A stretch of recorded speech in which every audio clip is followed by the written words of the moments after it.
everyone. Welcome to the Columbus Metropolitan Club. I'm Carol Newcomb-Maludo, the chair of CMC's board. It's great to see everyone here. It's also great to look out there and see that marvelous fog that sort of makes the city look more interesting in a different way. Although sun would be great too, right?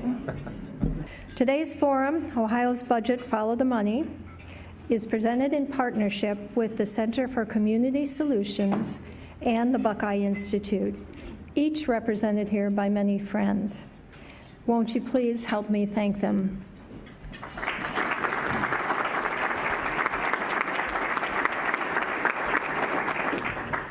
Ohio's budget is developed biannually, and while the occasion of a new governor presents the opportunity to establish new priorities in the budget, it's still left to the House and the Senate to accept or modify or strike these initiatives, as Governor Kasich learned repeatedly. As with any budget, there are many constituencies with skin in the game, but ultimately it's us, the people, who pay for and live with the budget. We know the needs from education to healthcare to transportation to safety are big and complex, and likewise is the budget. Let's explore these issues. Please welcome our experts, Research Fellow at the Buckeye Institute, Greg Lawson.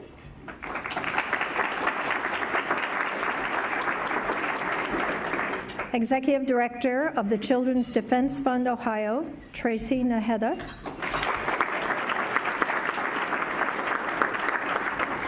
Author of Follow the Money, Terry Thomas. And our host, Bureau Chief of the Ohio Statehouse News Bureau, Karen Kasler. Terry Thomas is going to provide us with opening remarks to set the stage, and then Karen will lead the conversation.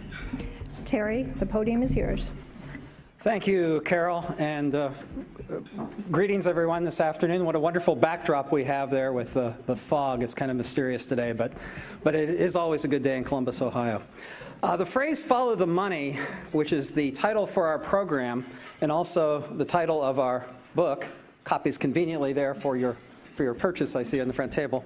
The phrase "follow the money" was first popularized, for those who may not know, and I trust probably in this group, probably everyone knows, in the 1970s film All the President's Men. That reference to follow the money referred to, of course, government corruption at the highest level. Now, I think when Dick Sheridan, the original author of the book, came up with this title, it was not in reference to that kind of sinister approach to government, but it was more that the monetary influences that are out there impact political processes and the fortunes of all the actors who participate in it. Sheridan was quite an individual. He was my first boss in state government, dynamic individual, a prolific writer, an incredibly prolific writer, and he challenged executive budget dominance, and I was really pleased to have been able to work with him in the very early years of that organization, the Legislative Budget Office, which is now part of the Service Commission, of course.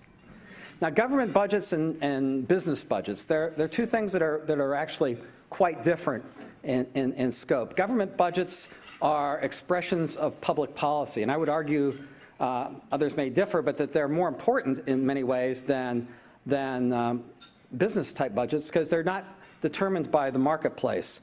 These budgets are the culmination of political processes. They provide benchmarks to managers. They actually give pre-approval, if you will, of what managers and administrators can go out and do. The late Aaron Wildofsky, who's one of the people that I first read in graduate school at Ohio State, described public budgeting as a series of goals with price tags attached. But I think public budgeting, and I know Sheridan would have agreed, is much more than that. It's much more than a roadmap. It's much more than a moral document. It is first and foremost a political document. It tells us what the political party in power is going to be doing over the next 2 years that they might be in office, or at the federal government, perhaps 1 year, or the city or local governments. Political considerations, though, are only one part of that equation. Other considerations weigh into it: programmatic considerations and policy considerations. So you really have that kind of a triumvirate of impacts that determine what goes into a budget process. I really like the way that former and legendary Ohio House Speaker described budgets as simply saying, in Ohio's context, the budget is everything. And the enactment of budget and public policy are, frankly, in Ohio, virtually indistinguishable. Now, there is significant legislation, obviously, that occurs outside the parameters of the budget. And we're talking, legislation on guns or choice and abortion issues. Those kind of things are outside necessarily the state budget process. But many public policy issues, some of which may only seemingly have a tangential impact, if at all, on state budget processes, are incorporated in the budget document because it's often easier to have leadership agree on a package of things rather than on any one individual item, which may or may not be more controversial. So in our recent publication, we have added the term public policy to the title, so it's not just state budgeting in Ohio, but state budgeting and public policy, because again, they're so similar in policy. I want to recognize Tara Britton here from the Center for Community Solutions. Tara, can you stand up? Tara authored Tara and Lauren Anthony's authored each a chapter, which I really think broadened the scope in terms of analyzing the Kasich administration on a number of dimensions: social services, which you authored, Medicaid, which Lauren authored, and I authored one on education. We also had a committee, Gene Krebs, back there. Gene, you were instrumental in the work there, so I thank you as well, and anybody else who was on that committee who I may miss. But I was really happy we were able to address in depth the public policy issues and some of the important things that happened during the Kasich administration. Because whatever you think of Governor Kasich, he had some contradictory things, but he was also a very consequential governor. What are the enduring budget fundamentals that we have? I would say there are several. One is, in Ohio, we do what services are required, and we don't usually go beyond that unless we absolutely have public pressure to do so. We also rely on local government to the extent possible for implementation. Very few people work for state government. Very few people, the money just kind of passes through in many ways, relatively speaking. I'm talking about relative to other states. And of course, recently, not only is the implementation often put off to the locals, but also paying for those services, as we know, has been an increasing burden that the locals must share. To the extent that things must be financed at the state level, we like to do things through fees and assessments wherever possible on the end user. And to the extent that they have to be done by taxes shared between individuals and businesses, although more recently that fulcrum has gone more towards the individual than the business. And something that's been true at least since Governor Jim Rose's first 2 terms in office is that whatever we do with tax policy, it has to not adversely impact economic development. And that was a major driver and I know in Governor Taft's 2005 tax package, which has impacted government for better and not so better perhaps since then. Now, in terms of Ohio's budget history, in terms of how we've evolved over the last number of years, we're one of the first states, actually, the first state to have an executive budget. In 1910, the governor was authorized by the legislature to develop and put forward an executive budget. And I really would contend that modern budgeting did not begin until roughly 60 years later, in 1971, when Governor Gilligan put forward and modernized our state by having the corporate franchise tax and also the individual income tax. But also, at that time, that brought a lot of partisan rancor. I think 6 months of interim budgets. And great difficulties. But 1971 is a year that can't be overlooked. And since then, we had 30 years after that where we had ups and downs in state government, where the budget really wasn't used for strategic goals. It was used, in tough times, we had to raise taxes. And in good times, we would cut those taxes back. The level of services more or less stayed intact in many ways over the next 30 years. And then we finally got to the point with a term-limited legislature, with the Great Recession, with those individual income taxes cuts that I referred to in 2005, that you could no longer count on government to respond, at least in the legislature. But the governors, on the other hand, have this, what we call a box of responsibility, where they had to do some things to address the state's service needs. And so you came up with radical solutions in many ways that really don't fit a left-right kind of dimension, whether it be the securitization of the tobacco settlement portfolio by Governor Strickland, whether it be the selling of prisons or what was done on turnpike bonds, or the cutting back of local government in any number of ways that happened early on in the Kasich administration. Those are radical solutions. So what is Ohio's future? What will Governor DeWine be looking at? In fact, I think he's wise to say that a number of his initiatives may not impact and see the impact, in his administration, but years out, because I think we have long-term some issues that we face in our great state. One is the fact that, it was only recently, in September of 2018, where we equaled the employment that we had in the year 2000. And because of having manufacturing employment being on such a downward curve, not only over the last 10 years, but over the last 40 or more years, and also an undereducated workforce, and also an aging population and workforce. Ohio ranks 36th in the percentage of its population, adults over 25 with a bachelor's degree. Perhaps we're no better with primary and secondary education, where over the last 8 years we've dropped from 5th in rankings by the Education Week to 22nd, although I'm sure you can find other rankings that might say different things. You always can. And in the long term, by 2030, we'll have a situation where 2/3 of Ohio counties will have populations that will be over 60 years of age or more. And what that means for Medicaid, which is already, has been until recently at least a fast-growing item in the budget, what that means in terms of the state, something I think that hasn't been told the story very much, the fact that we have shifted over time, particularly since 2005, from sales tax or consumption-based taxes to income tax, vice versa, from the income tax to the sales tax more. And as a consequence of that, I don't think you have a terrible impact now, but when we have an economic downturn, I think you'll really see some implications, because the sales tax has historically not grown at the same rate as the income tax. And then when you look at an aging population, they tend not to buy as many things. So those are some of the things that I see as real challenges for the DeWine administration, but indeed for the administrations that will follow. So at this point, I want to turn the podium over to Karen Kasler, of the Statehouse News Bureau, who will moderate this session between all of us. Thank you, Karen.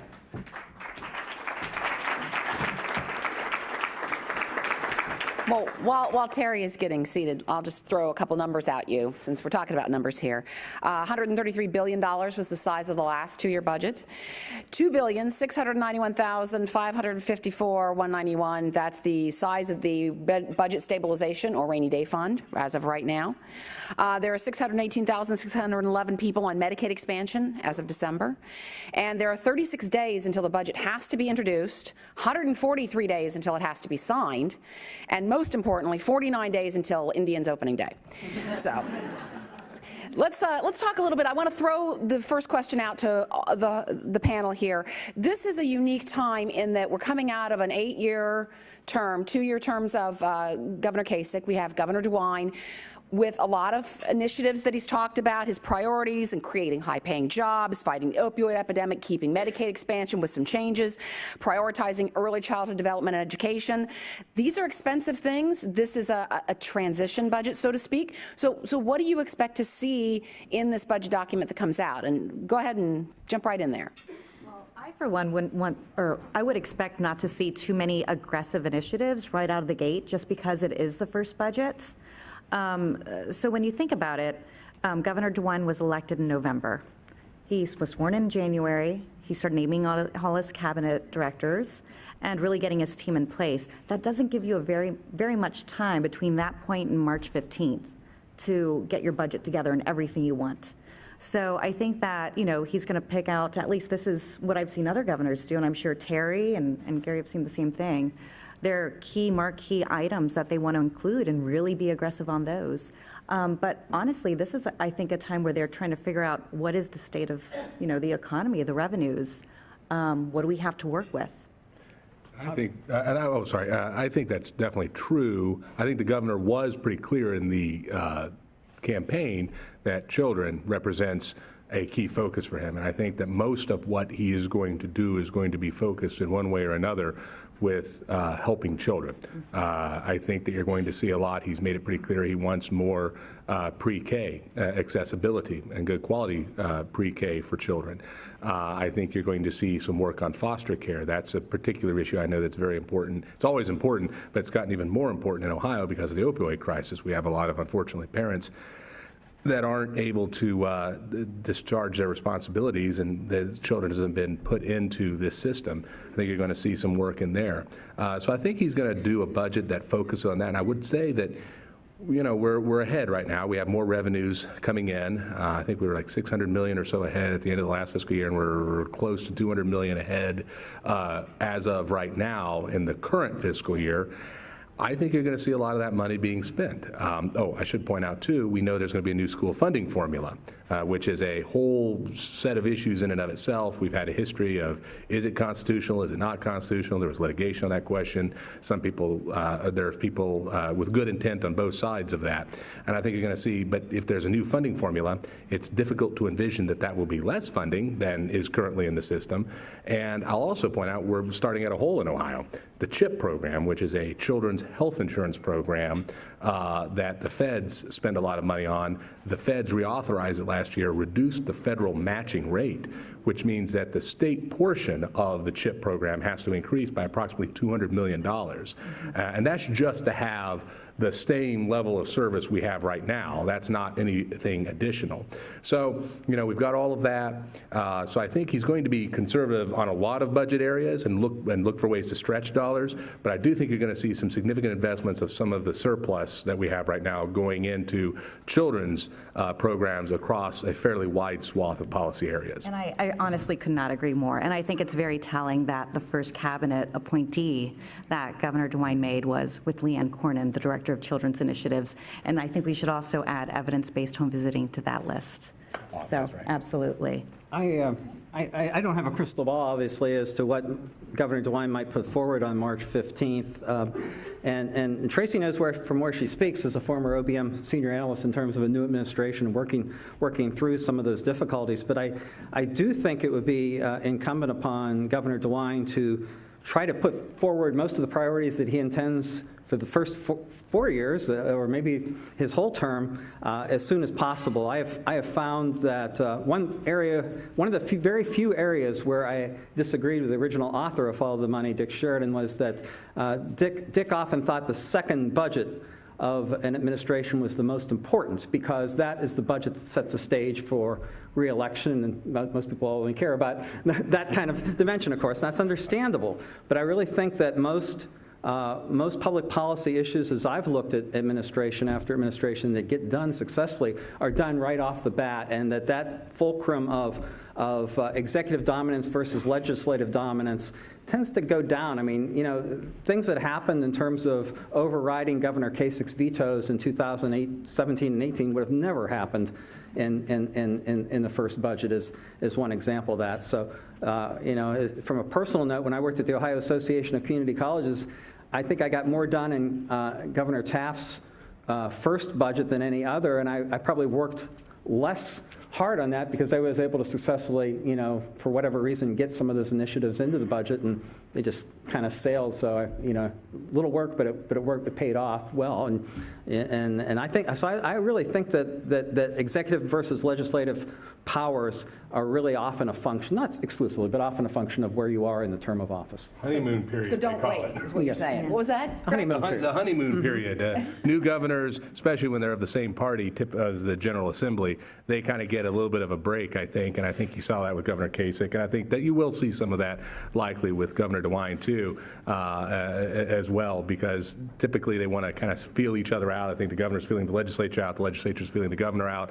Nobody wants to step on anybody's toes right off of the bat, and I think so from the political dynamics, I think it also reinforces a little bit of what, quite a bit of what Terry was just saying. I might point out even Governor Strickland, who had a different kind of a makeup. I think he had split houses for one of the first years.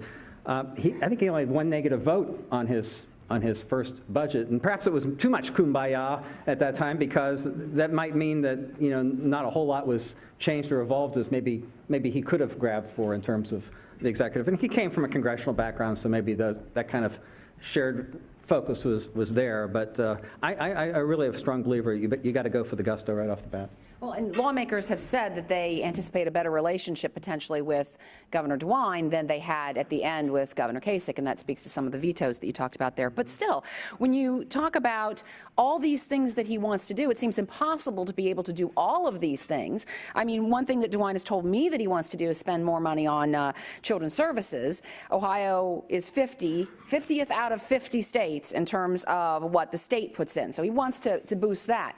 But then that begs or raises the question of where does the money come from? You have certain things that are already Medicaid, prisons, education. There are certain areas that are pretty much established. Where do you get the money to boost in certain areas? You have to make real reforms, and this is why the budget is everything. The budget is everything because the money dictates an awful lot, but then the policies that influence where that money gets spent. So I think you hit it on the nail on the head, Karen. You're going to be looking at Medicaid. There's going to be some changes, I think, to Medicaid. I think that goes without saying. It's a very big budget item. If you look at all the funds, it's almost 50% of the state budget is literally Medicaid when you combine state and federal funds together, and it's an increasing share of state funds. Two, we have a lot of people in prison in the Department of Rehabilitation and Corrections. There already has been significant policy adjustments. I envision there being more policy adjustments made to try to maneuver some folks out of the prison system and save the state money, some money there, not just to save money. There's other policy implications there too, but I think you're going to see some significant movement there. So you're going to have to shift some of those existing resources around quite a bit to get things right. And actually, even in education funding, you could do 2 or 3 shows on education funding, and hardly anybody would really understand every nuance of that. It's one of the most Byzantine things you can possibly imagine when you look at how the state and local governments interact and work together on this.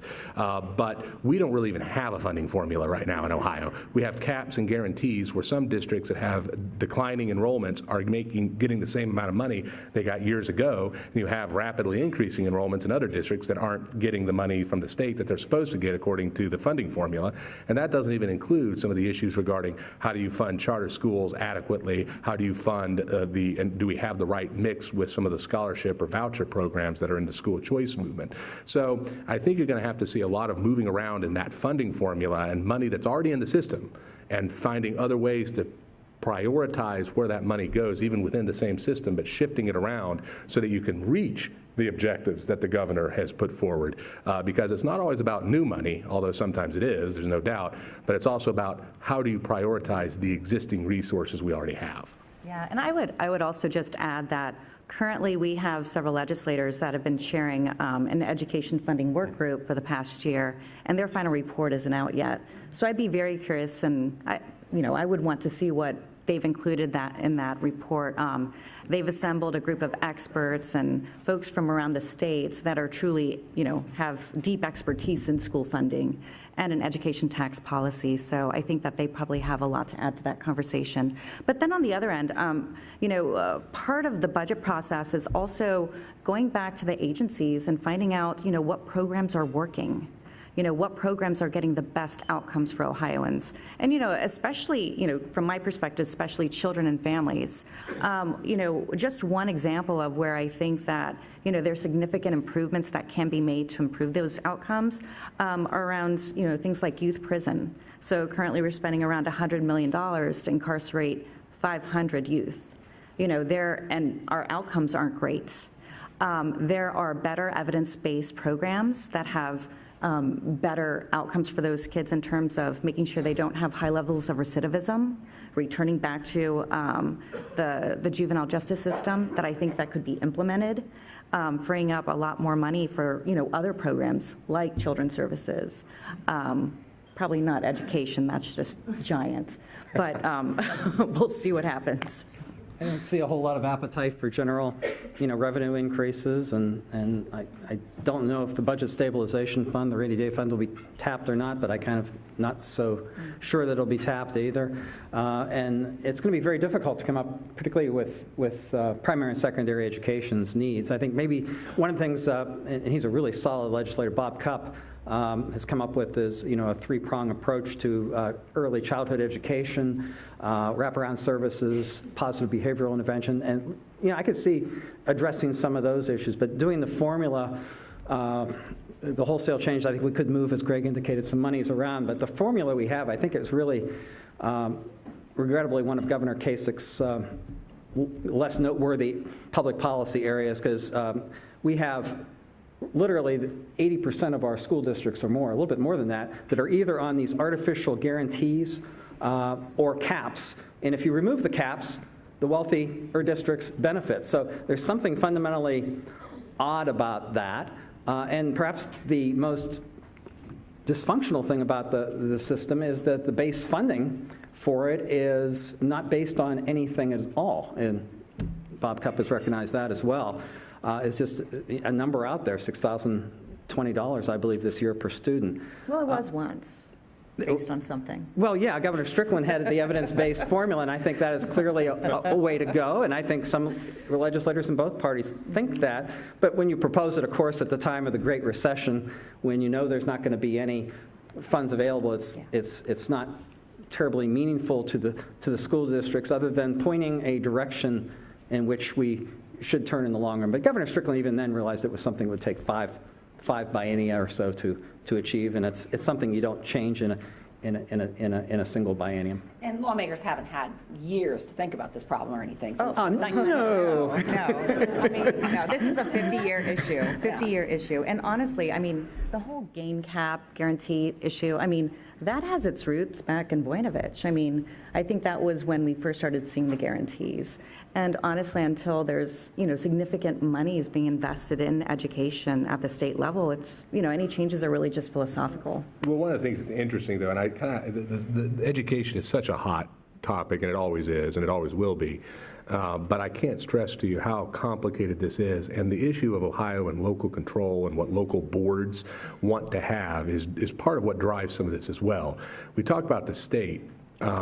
And so the state spends less basically in wealthier districts, because wealthier districts have more taxing capacity to raise money at the local level, and sometimes they have more will to raise the taxes at the local level. So you have the combination of ability and willpower. But if you wanted to stay, Governor Voinovich offered, a penny sales tax increase back in the 90s when the Roth case, which was a constitutional case, it was voted down. So we, the people of Ohio, said, no, we don't want to spend more on sales tax to fund education. He put it out there. The people said no. How do we? So, we do need to be a little careful about that and understand that, it's not. Yes, it's that complicated interplay, and how do we manage the local control, the local dollars into the system, because it's the entirety of the system we have to look at, not only the state portion, even though the state portion is clearly integrally important to it. The idea of taxes, I want to seize on that for a minute here. When you start talking about all the things that you want to do and the money that is available, and also the possibility, there are no economic signs of a recession right now, but history suggests that one could be on the way. Kasich, when he was doing budgets, had tried to increase some taxes in order to cut others. For instance, the cigarette tax, the severance or fracking tax, the sales tax. Do you see that as a possibility from Mike DeWine, especially with a legislature that seems to be very interested in cutting more taxes?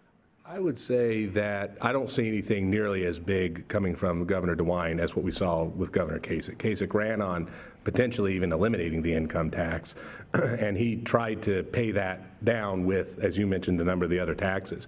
Now, the Buckeye Institute has generally been supportive of further modifications to the sales tax. There's a lot of economic literature about why you want consumption like a sales tax. It is more positive for economic growth to do less taxes on income. Again, I can give you, if anybody's interested, I can give you all kinds of literature on why that's the case. I think it's demonstrably provable that less taxes on income means more economic growth over time. That was the impetus behind some of the tax policies that Terry was mentioning earlier, that Governor Taft did in the mid-2000s, and when we did income tax reductions. I'll point out Ohio has had The problem with Ohio is that Ohio has been behind the curve for over 50 years. I mean, we have to understand that the budget is in the context of a state that goes into recessions before other states, stays in recessions longer than other states. We lost more private jobs in the first decade of the 21st century than any private sector jobs in any state in the country except Michigan. That obviously has tax implications and everything else. So what do we need to do? So tax policy is about job growth too, and that's the whole point. So I don't think we're going to see a ton of changes right now because I don't think the budget room is there to do that. But we want to be very careful about there may be some marginal things that we can do to shift around a little bit. I don't see that happening right now.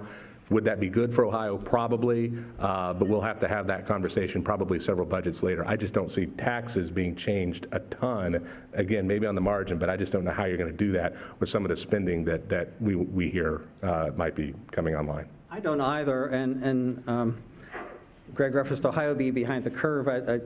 He wouldn't agree with this, I think, but that I've seen some recent polls at the national level, and frankly, I've been shocked at people's willingness to support, and public opinion polls can be, very nebulous, and you find out who the winners and losers are as things go down the line. But some of the proposals by, Senator Warren of 2% on the ultra rich or 3% on the super rich, and Congresswoman Ocasio's proposals as well, and they're getting 60-70% approval rates, which I'm somewhat skeptical of, but. It shows that I don't think we're going to have a further major drive towards reducing the income tax like Governor Kasich seemed really bent on it to do so, and he reduced it from 7.9 or something on the upper brackets down to 4.9. Well, we used to have over 9% at one point. Yeah. Before 2005 and the Taft tax cuts, Ohio had a 9% top marginal rate. And by the way, that wasn't the limit, because one thing we haven't talked about is Ohio's incredibly bad local tax structure. That's probably worth a whole conversation of itself. But you can pay another 2.5% at the municipal tax level. Most states don't do a municipal tax, by the way. We are one of very few states that even has a tax at the city level. So you piggyback that on top of it. And if you're unlucky enough to live in a school district where a school district has income taxes, which, by the way, no other state that I'm aware of in the country, I don't think, has a local school district-based income tax possibility. Not all districts do it, only about a third of them do. But you can have over double digits in just state and local taxes. Forget about the federal taxes. That's just state and local taxes. So Ohio has historically had a bad tax. I mean, that's what the whole idea for why Kasich did what he did is these cumulative taxes are problematic and bad for long-term economic growth. I think also one of the things that we need to recognize too, though, is when we're talking about taxes, just the large number of people, of families in this state who are making, are working low-income jobs. And, one of the things that we should consider is this might be time for an earned income tax credit, especially at a time when we have, 7 of the 10 fastest growing jobs in the state of Ohio can't sustain a family. So we need to be rewarding work. We need to be able to help those families, especially with children, be able to afford their child care, be able to afford, just the basic necessities that they need. And, research has shown that EITC is one of the, most successful anti-poverty programs. I think it's time for Ohio to really start taking a look at that. We are going to move to audience Expand questions again. in just a few minutes, so please, if you have a question, step up over to the microphone over there. Just don't be shy. Let me ask one final question to set us all up for this. We talked a little bit about Medicaid expansion and this kind of struggle between the executive branch and the legislative branch, and there were signs there toward the end of Kasich's administration that legislators were very unhappy with the way that they felt that their power had been taken away a little bit, and they wanted to pull back, especially when it came to Medicaid. Now we have a situation where Mike DeWine wants to continue Medicaid expansion, but with certain things like work requirements and wellness incentives. So do you expect more restrictions on Medicaid? Could that be a way to free up money for other things? And how would that affect those people who are in that population? I would say that there's, and by the way, Governor Kasich, I should say, circumvented the legislature on the Medicaid expansion when he went to the controlling board. We shouldn't forget that. That's one of the reasons the legislature wasn't very happy with Governor Kasich, and was one of the reasons that led to some of their overrides of his vetoes in subsequent budgets. However, I think somewhat yes. I will say that some of the things with work requirements and other waivers where the state can go to the feds to get more flexibility in how Medicaid operates is not just, I mean, yes, it might have a positive budget impact, but I'd say that there's a broader issue here, which is we want to make sure that we're getting people up and off of the Medicaid system and into gainful employment and employment where incomes can rise. So a lot of people that are on Medicaid do work today, but because of income situations, and you have big impacts on people when they make more money, then they lose all their benefits, and so then it's rational for them to say, well, maybe I don't want to do that because I can't afford that. We need to find a better smooth path, a glide path to people, because really what we want is people to not be getting state paid for insurance and taxpayer funded insurance, which is what Medicaid is. It's government health care, even no matter how you slice the cake on that. We want them to be able to get good jobs, good paying jobs that will allow them to get health care in the private good health care in the private marketplace. And so I think some of these things like work requirements, like other sorts of waivers, are going to be designed to do that. To the extent that they have a salutary budgetary impact, that is good, but that is not really the primary reason you want to do these kind of policies. There's a moral case to be made for them too. There are also some issues with some of those implementations, especially in Arkansas. So, but I wanted to give you both a chance to answer before we went to questions. Anything you want to say? Yes, just the position of Children's Defense Fund of Ohio, we would not want to see work requirements in the state of Ohio. We believe that all people that qualify should be able to access health care. And also, when you think about it, when adults have access to health care and are using it, they're more likely to get health care for their children and for their children to use it. And I think that it's one of those conversations, yes, you're right, it's moral, because I think we need to consider beyond, the bottom line of how many pennies we can save, but also what are the health impacts and the disparate health impacts, that some of these policy decisions have on real people in our communities, our neighbors. So we need to also make sure that that's in the mix. And I'm happy to say when I was at OBM, that was always part of the conversation. It wasn't about how much money we can save on the margins, but what is the impact to Ohioans? What is the impact to Ohioans in southeastern Ohio, in our inner cities, in our rural areas, in suburbans? I mean, that was part of the calculus here that we have to remember. I certainly agree with Tracy, but I do foresee with the governor's pronouncements so far on these kind of issues, and also the legislature especially, and with the willingness of the federal government, certainly you're going to probably see more restrictions on work requirements, et cetera, in the future. Let's find out what our audience members want to talk about. It is CMC's tradition, of course, to take audience questions. Please state your name and ask your question. Not editorial comment. Question ends in a question mark, so go right ahead. My name is Karen Twynham, and I am an advocate for people with severe and persistent mental illness. We felt more comfortable in the Kasich administration because Governor Kasich had a personal commitment to people with mental illness. What is the impact that you expect in the budget for people who do have mental illness? One of the things that I know that we would like to see from the children's perspective is for there to be more targeted support for children's mental health, and especially better coordination for children interacting with, different systems. We call them multi-system youth. And a lot of times they're dealing with mental health issues. They might be dealing with, several other issues, be it with their families or others. But, I know from the children's perspective, that's one of the things that we'd greatly like to see, especially at the younger years and in the school-based settings. And I think the governor has set up a council that will deal with both mental health as well as drug addiction. So I think he's made a statement that he's committed to continuing some of that. Gene Krebs, would you comment on the statutory appropriation limitation? Wow, the fascinating piece that goes all the way back to 2006 and the campaign of 2006, the gubernatorial race. The SAL they call it. I looked at the SAL. I don't see the SAL as being. I don't really. It's an appropriation limitation, and what it basically does is it says that you can't have state general revenue funds grow more. There's a cap basically on what you can spend as an increase. It's like population and inflation. I think it's a combination, kind of an amalgamation number. And so once you do that, so the state's not supposed to spend more than that. And again, general revenue funds. I don't really think the SAL is that meaningful for the following reason. First of all, it was recalibrated in the Kasich administration. It came out of the Great Recession, and then but there was a time period where you could tweak it and re-baseline the general revenue funds.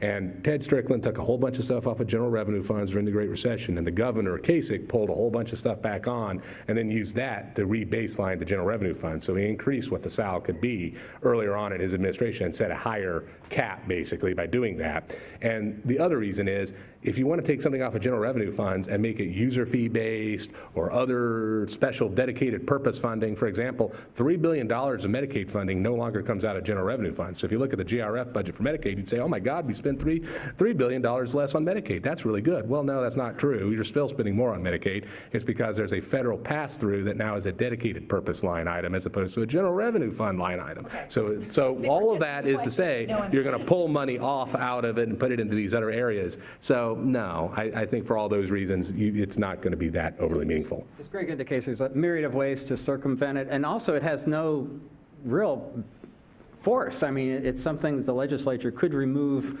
of its own volition. It has no constitutional purpose. Now, it's a political issue. It could be at some point in the future, but I don't see spending going that high that it would become an impact at any time soon anyway, and if it does, they'll find some way to avoid it. Go ahead. Hi, I'm Stacy Rostauskas with Ohio State University. Before I ask my question, I just want to compliment that you have 4 Ohio State alums on the panel today leading this discussion, so we're very proud. We'll take it afterwards, yeah.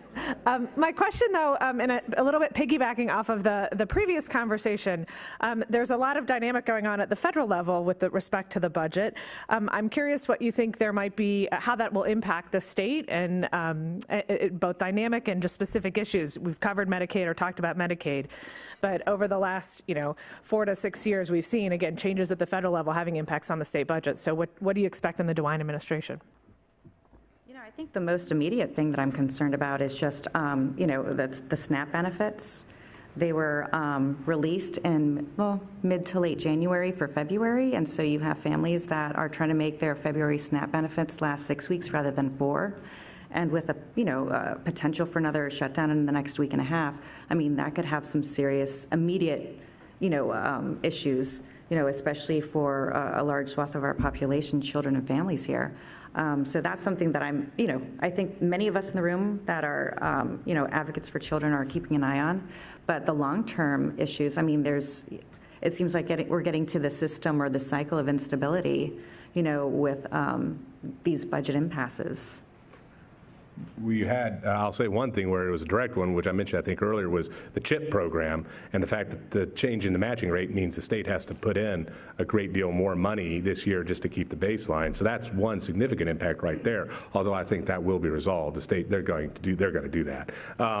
I'd say, too, the tax issues with the tax bill, there's the deductibility or the cap on the deductibility for state and local taxes. And as I mentioned earlier, we have relatively high state or local taxes. So so that's going to could have some impact here in Ohio in terms of some of the revenue that goes into the feds that way, and it could have an impact where it makes it harder for people to raise taxes at the local level because they're no longer able to deduct it on their federal tax returns. So I think that will be something that we're going to see over time have an impact.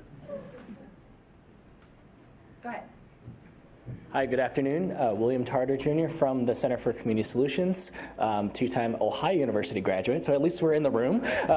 So one of the things that I wanted to ask this panel, I just came from the governor's Advisory Committee on Transportation Infrastructure. There was a lot of conversation over the past 2 days about the future of transportation, in particular the possible increase of the gas tax. So my question to this panel is, could you talk about our current state of transportation and its needs, and in particular the impact of transportation to an older state that will be requiring more public transportation in the future? I mentioned that we had turned to some radical solutions in my initial comments, and one of those was that, the turnpike revenue is being used to essentially prop up the gas tax. Well, Governor Kasich has left Governor DeWine with a real problem now in terms of what to do, particularly when the appetite for tax increases is not great. I do think there'd probably be more support for a transportation gas tax increase than virtually any other, but I think Speaker Householder pointed out it's something, if they consider, it'd be something that maybe you should only have you have a short-term and a long-term approach, because with more fuel-efficient vehicles, indeed with vehicles that don't even use gasoline, you're going to have a heck of a problem by 2030, even if you raise the gas tax by a quarter or more. And even, you have a, what is it, 400 million or more you'd need to increase it right now just to bring us to where we were. So it's a real dilemma. It's something that the governor better tackle right away and in his approach. And I think the transportation budget usually goes through the legislature during this first quarter. So it might be the first controversial issue that he'll have to deal with as governor, really. In fact, the transportation budget has to be signed by March 30th, March 31st, rather. And one thing that ODOT Director Jack Marchbanks also said is not only the major construction for big new projects, but also the maintenance for regular projects is starting to be threatened by this. And he said it wasn't just the Kasich administration, it goes back to at least 3 different administrations that have kind of allowed that debt to pile up. So go ahead, Greg. Well, I think you're, the gas tax is an interesting thing because it's more of a user fee than most other taxes, because in theory it used to be the more you drive, the more gas you buy, so it's kind of a user fee. That's not as true now for some of the reasons that were mentioned. You've got electric vehicles that don't necessarily pay any. So we're going to have to figure out how we get them to pay their fair share, quite frankly, because, that's not really happening right now.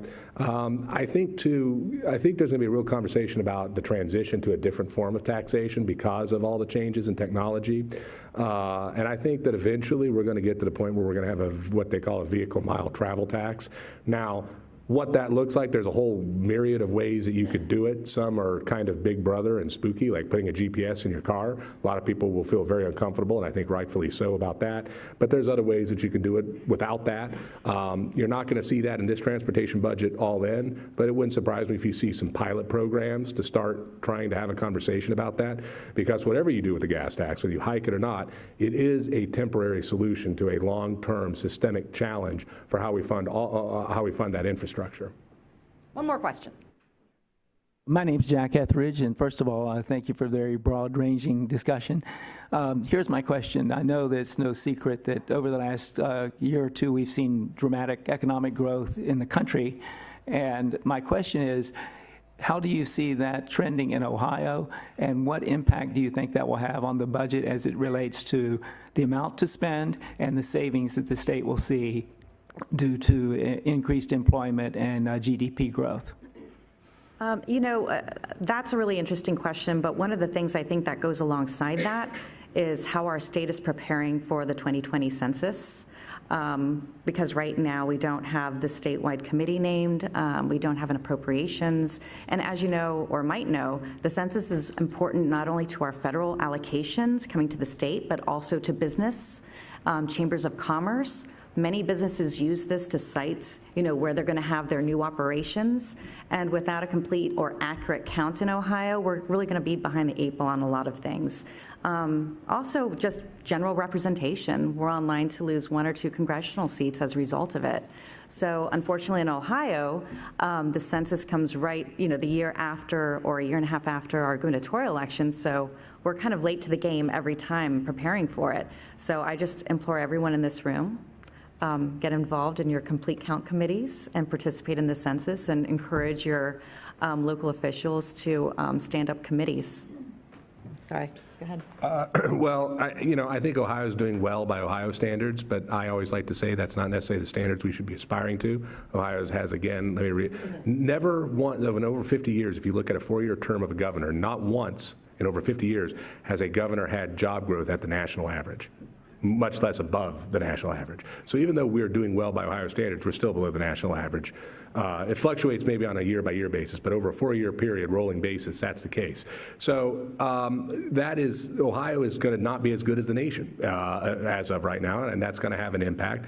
And I have some concerns that we may have a structurally unsound budget. And by that I mean when the storm clouds come, and it's more than just the fog outside, we are going to have some problems in Ohio.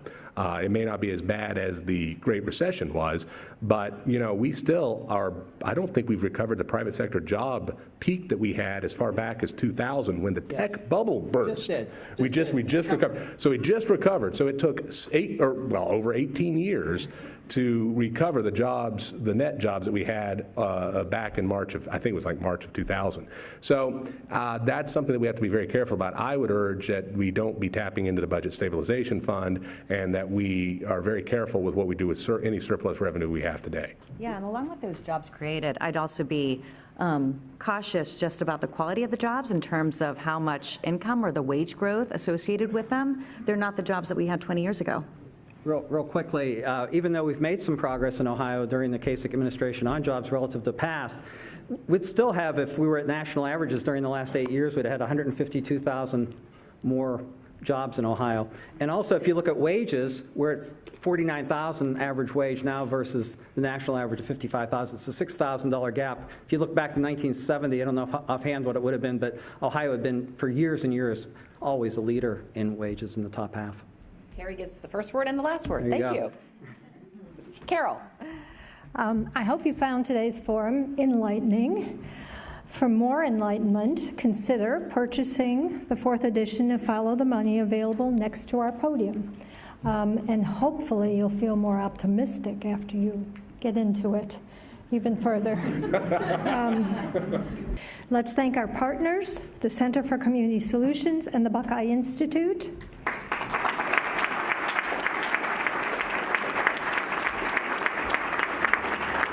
And our speakers, Greg Lawson, Tracy Nájera, Terry Thomas, and Karen Kasler.